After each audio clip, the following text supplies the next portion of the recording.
अध्यात्म विश्व विज्ञान यूट्यूब चैनल पर आप सभी का हार्दिक स्वागत है। आज हम राज विद्या राजगुह्य योग श्रीमद् भगवद गीता का अध्याय देखेंगे, जानने का प्रयास करेंगे और मर्म तक पहुंचने का अत्यंत प्रयत्नपूर्वक प्रयास करेंगे। और ये राज विद्या राजगुह्य क्यों कहा है ये भी हम इसमें देखना है हमें।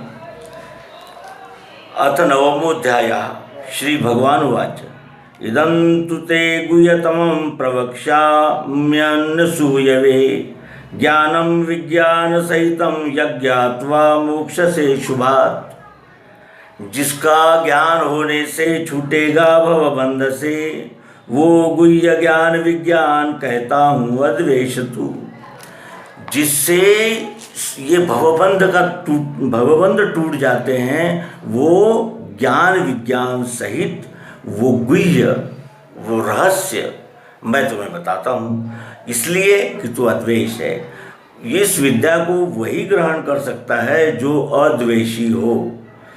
द्वेष नाम का मल जिसका निकल गया है वही इस विद्या में तुरंत यानी फल पाना शुरू हो जाता है, उसका द्वेष न हो। तो राज विद्या राजगुह्य हैगा श्रेष्ठ पवित्र ये प्रत्यक्ष धर्म का बीज अनाशी सुख साध्य है।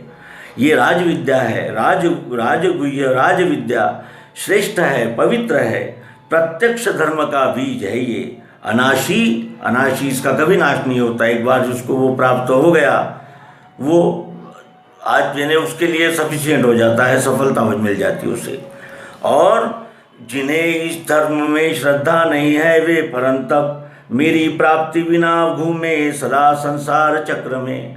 जिन्हें इस धर्म में श्रद्धा नहीं है यानी जो प्राकृतिक धर्म को न मानते हुए मत पंथ संप्रदाय दर्शन शास्त्र अनेक प्रकार के विचार प्रणालियाँ इत्यादि में बिखरे हुए, ये दो तट है, ये प्राकृतिक है और वो मनुष्यकृत है। तो इसलिए वो यहाँ कहते हैं कि जिन्हें इस धर्म में श्रद्धा नहीं है वे परंतप मेरी प्राप्ति बिना घूमे सदा संसार चक्र में। जिनको इस धर्म में श्रद्धा नहीं है अर्जुन वो मेरी प्राप्ति के बिना सदा संसार चक्र में घूमते रहते हैं। क्यों? क्योंकि स्वस्वरूप का परिचय नहीं हुआ, अपने आप को ही नहीं जाना। बाकी सब जान लिया, मैं कौन हूँ, क्या प्रतिष्ठा, क्या भोग, क्या ये सब जाना, लेकिन स्वस्वरूप नहीं जाना। तो इसलिए और संसार चक्र में भटकना पड़ता है। क्यों? क्योंकि वासनाएं और फिर उसकी पूर्ति और कर्म फल भोग, इसमें जीव लग जाता है। इसीलिए यहाँ कहा है कि मेरी प्राप्ति बिना घूमे सदा संसार चक्र में। कौन? जिनको इस प्राकृतिक धर्म में श्रद्धा नहीं है वे। अब अव्यक्त रूप मैंने ही व्यापा है सब विश्व ये है सर्वभूत मेरे में मैं इनमें रहता नहीं।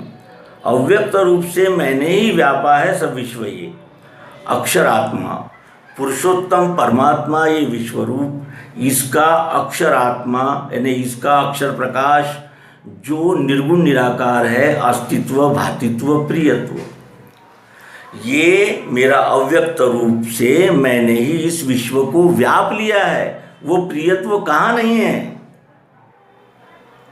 प्रियत्व से मैंने व्याप्त कर लिया है सारा विश्व।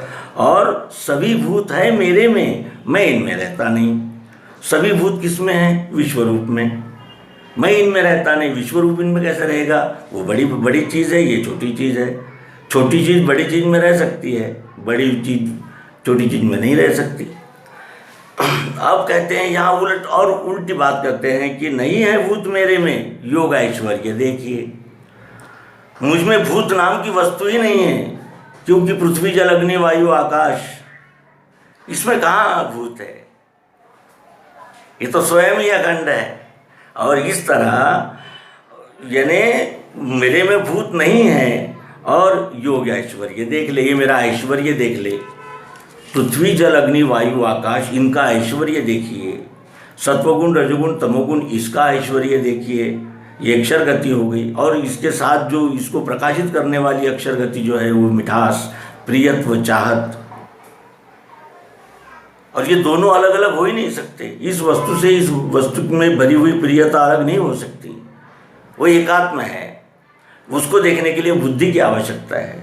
तो यहाँ इस तरह भूत धर्ता न भूतों में, भूत धर्ता जो है वो परमात्मा, वो भूतों में नहीं रहता। क्यों, ऐसा क्यों कहा है? वास्तविक में तो उसी ने ये सब धारण किया हुआ है। और यहाँ कहते हैं कि भूत धर्ता न भूतों में, भूत धर्ता भूतों में नहीं है। इसका मतलब यह है कि वो कर्तृत्व भाव नहीं है वहाँ उसका, वो केवल प्रकाशक है, वो केवल चेतना है, वो तुम्हें यानी पावर है। वो उस पावर में आप चाहे जो कार्य कर सकते हो, टीवी चलाओ, रेडियो चलाओ, फ़ोन चार्ज करो या लाइट जलाओ, आपकी मर्जी। इस तरह तो ममात्मा भूत है लखे, मेरा आत्मा मैं भूत हूँ ऐसा मानता है, ऐसा है मेरा आत्मा, मैं नहीं। क्योंकि मैं तो एक ओर तो सब मैं ही बना हूँ और दूसरी ओर तो मुझ में और तुम में कोई यानी फर्क ही नहीं है। लेकिन दूसरी ओर कर्ता भाव नहीं है। कर्ता भाव ये जीव के लिए है, जीव के यानी हाथ में है करनी और फल। तो जैसे सर्वत्र संचारी वायु आकाश में रहे, वैसे सदैव मेरे में स्थित है भूत जान तू। अब यहाँ भी मैं का उच्चारण है। तो मत स्थानी त्युपधारय, इसका अर्थ क्या है कि जैसे वो विश्वरूप भूमिका से कहते हैं कि जिस तरह सभी तरफ वायु आकाश में रहता है, एक भी अंश कण उस आकाश से छूटा हुआ नहीं है, उसी तरह मेरे में ये सभी भूत है। ये किस भूमिका से कह रहे हैं? विश्वरूप भूमिका से, कि ये सभी भूत जो है मेरे में ही स्थित है। भूत यानी जीव मात्र। कल्पांत में सर्वभूत मेरे प्रकृति में मिले, फिर मैं निर्माण करता हूँ कल्प प्रारंभ काल में। कल्पांत में सर्वभूत मेरे प्रकृति में मिले, यानी जहाँ से इनका उगम हुआ है, पृथ्वी जल अग्नि वायु आकाश, सत्वगुण रजोगुण और तमोगुण, यहाँ वो विलय को प्राप्त हो जाते हैं। और फिर मैं निर्माण करता हूँ कल्प प्रारंभ काल में, जब कल्पांत होता है। जैसे व्यक्त अव्यक्त, हम पूर्व में अव्यक्त थे, अब अव्यक्त है, फिर अव्यक्त हो जाएंगे। उसी तरह मैं यानी कल्पांत में सर्वभूत को मैं प्रकृति, मेरे जो अक्षर यानी अक्षर गति है उसमें मिला लेता हूँ। और फिर जब कल्प प्रारंभ का समय रहता है तो फिर मैं यानी उसका विस्तार करता हूँ, यानी सूक्ष्म से स्थूल और स्थूल से सूक्ष्म।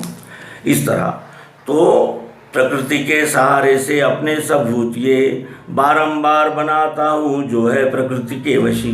प्रकृति के सहारे यानी ये जो शब्द स्पर्श रूप रसगंध है, सतोगुण रजोगुण तमोगुण, ये प्रकृति के इनके सहारे मैं सभी भूतों को बार बार बनाता हूँ।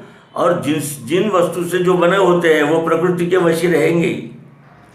लेकिन कोई जो प्रकृति के सहित पुरुष यानी क्षर और अक्षर इन दोनों का लय करा देने वाला अगर बोध उसे मुख हो जाए, तभी वो इससे पार हो सकते हैं। फिर कर्म में प्रकृति के मैं रहता हूँ संग त्याग के, भूतों के कर्म से मुझको नहीं बंध धनंजय। प्रकृति कर्म में प्रकृति के मैं रहता हूँ संग त्याग के। क्यों? क्योंकि मैं प्रकाशक हूँ। और भूतों के कर्म से मुझको नहीं बंध धनंजय। जो ईश्वर को दोष देते हैं उन्होंने इस बात का विशेष परिशीलन करना चाहिए कि भूतों के कर्म से मुझको नहीं बंध धनंजय। भूत कोई भी कर्म करे मुझे कोई बंधन नहीं होता, क्योंकि मैं पावर हूँ, मैं शक्ति हूँ। मेरी अध्यक्षता से ही रचे प्रकृति विश्व ये, इसी कारण कौन्तेय फिरता है विश्व चक्र में। मेरी अध्यक्षता से यानी पुरुषोत्तम विश्वरूप की अध्यक्षता से ये प्रकृति इस विश्व की रचना करती है और इसीलिए फिरता है विश्व चक्र में। प्रकृति ने रचा है इसलिए वो फिरता है विश्व चक्र में, सतत चक्र में ये विश्व फिरता रहता है। मनुष्य देह लेने से मूढ़ माने नहीं मुझे, स्वामी भूतन का मेरा श्रेष्ठ भाव नहीं लगे। मैं ये रहस्योद्घाटन कई बार कर चुका हूँ अर्जुन, लेकिन ये मैं मनुष्य शरीरधारी रहने से ये लोग उस मेरी भूमिका को नहीं पहचान पाते।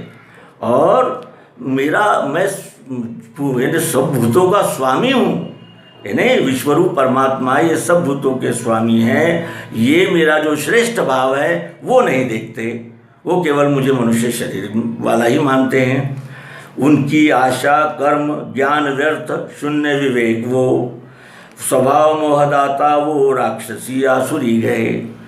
उनकी आशा, अब मनुष्य देह लेने से जो लोग मुझे नहीं मानते उनके विषय में विस्तार से कहते हैं कि उनकी आशा कर्म ज्ञान व्यर्थ शून्य विवेक वे, स्वभाव मोहदाता वो राक्षसी आसुरी गए। उनकी आशा व्यर्थ है, उनके कर्म व्यर्थ है, उनका ज्ञान व्यर्थ है और उनका विवेक शून्य है। मोहदाता स्वभाव है जिनका, वो राक्षसी आसुरी है। दैवी, अब राक्षसी बताए, अब दैवी स्वभाव वाले बताते हैं कि दैवी स्वभाव वाले जो महात्मा पार्थ वे मुझे अनन्य भाव से सेवे आदि अव्यय जान के। लेकिन जो दैवी स्वभाव वाले महात्मा हैं वे मुझे अनन्य भाव से सेवा करते हैं मेरी आदि अव्यय जान के। मैं आदि और अव्यय विश्वरूप परमात्मा हूँ ये जान के वो अनन्य भाव से मेरी सेवा करते हैं दैवी स्वभाव वाले। तो इस तरह हमने इसका एक भाग पूर्ण किया, अगले भाग में फिर आगे। धन्यवाद। आपके विचार कमेंट बॉक्स में आमंत्रित है। धन्यवाद।